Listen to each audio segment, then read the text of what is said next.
ስጦታ የፍቅር መገለጫ ነው። የሰው ልጅ ከልቡ የወደደውን ሰው ልቡን አውጥቶ መስጠት ስለማይችል የልቡ ውክልና የሚሆን ስጦታን በቁሳቁስ፣ በስጦታ፣ በልብስ፣ በምግብ፣ በሌላውም በኩል ያስተላልፋል። አካሉን ግን የሚሰጥ አይገኝም። ያንን ቢሆን የምናደርገው ለወደድነው ነው፣ ለጠላነው አናደርግም።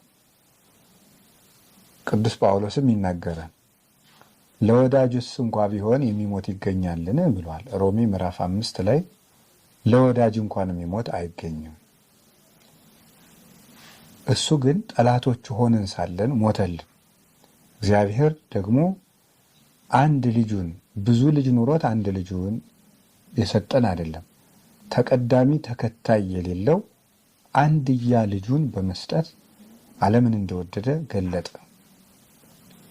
እንዘ ጸሩን ይህን እግዚአብሔር ተሳለን በሞተ ወልዱ ሮሜ 5:10 ላይ እንደገለጠው የእግዚአብሔር ጠላቶቹ ሆነን ሳለን እግዚአብሔር በልጁ ሞት ይቅር አለን፣ ታረቀን ይላል።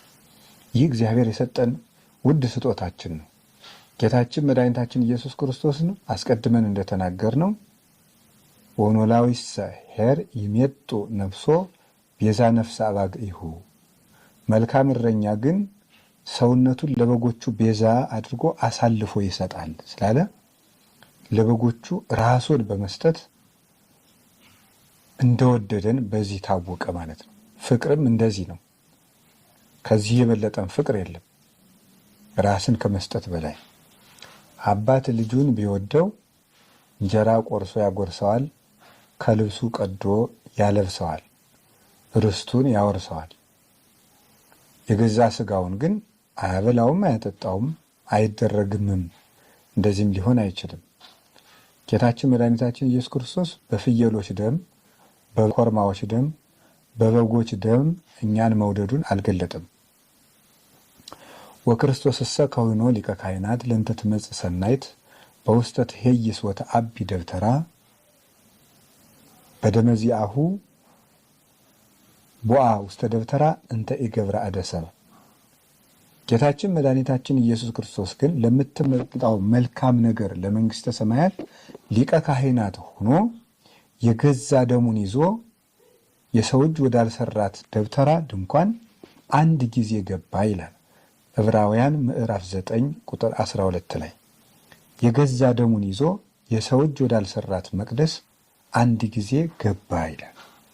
እንግዲህ እኛን ስለመውደድ 1000፣ 2000፣ 3000፣ 500,000፣ 600,000 በጎችን ቢያርድልን ባልተደነቀም ነበር። በገዛ ደሙ እኛን ለማዳን ገባ፣ ታመመ። በሰው ልጆች እንኳን ሊፈጸሙ የማይገባቸው የድፍረት ስራዎች በሱ ላይ ተደረጉበት። ቅዱስ ያዕቆብ ዘስሩግ ኦ ዘይትደፈር ይሁዳ ደፈረከ ይላል። የማትደፈር አንተን ይሁዳ ደፈረህ ይላል። እኛ ሰዎች አልፈው ሲሄዱ እንኳን ምራቃቸውን ቢተፉብን እንሰቀቃለን። በደሙ ዓለምን ያነጻ የቀደሰ እርሱ ግን ከፊቱ ላይ እርኩስ ምራቅ ተተፍቶበታል። እውቀትን ለሚገልጥ ለሱ እንደማያውቅ ፊቱን ሸፍነው ኦ ክርስቶስ ተነበይ መኑ ጸፍአከ፣ ክርስቶስ ማነው በጥፊ የመታ ተናገር ያሉ በጥፊ መትተውታል። የወደቁትን ሲያነሳቸው ነበር። በሉቃስ ወንጌል እንደምንመለከተው ምዕራፍ 12 ላይ ጎብጣ የምትሄደውን ቀና ብለሽ ሂጂ ብሎ ጎባጣ ያቀና እርሱ ነው። ነገር ግን እሱ እርጥብ መስቀል ተሸክሞ ተጎንብሶ እንዲሄድ አድርገውታል። ይህ ለፍቅር ያደረገው ነው። ሽባ የነበረውን እጅህን ዘርጋ ብሎ በቃሉ ብቻ ሽባውን ተርትሮታል። እነዚያን እጆችን ግን የፍጥኝ አስረው በገመድ ወትተዋቸዋል። እርሱ የደዌ እሾህ የበቀለባቸውን ሁሉ በቃሉ ነቅሎላቸዋል። የ4 ቀን ሬሳ አልዓዛርን በቃሉ ብቻ ቀስቅሶ አውጥቶታል። ብላቴናይቱን በቃሉ ተነሽ ብሎ አስነስቷታል። ጉልማሳውን በቃሉ አስነስቷል።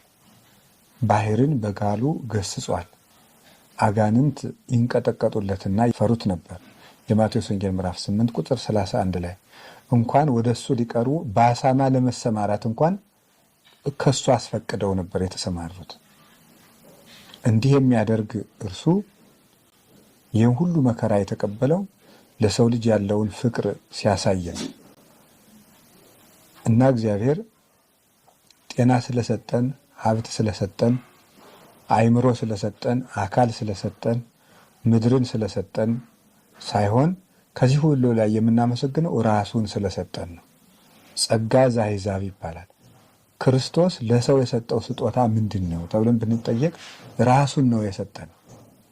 የዮሐንስ ወንጌል ምዕራፍ 4 ላይ እንደምንመለከተው ውሃ ቀጂቱን ሴት ሶበሰ ተአምር ይጸጋሁ ለእግዚአብሔር አንቲኒ እምሰአልኪዮ፣ የእግዚአብሔር ስጦታ ምን እንደሆነ ብታውቂ ኖሮ አንቺ ትለምኝ ነበር ያላት የእግዚአብሔር ስጦታ ያለው ራሱን ነበረ።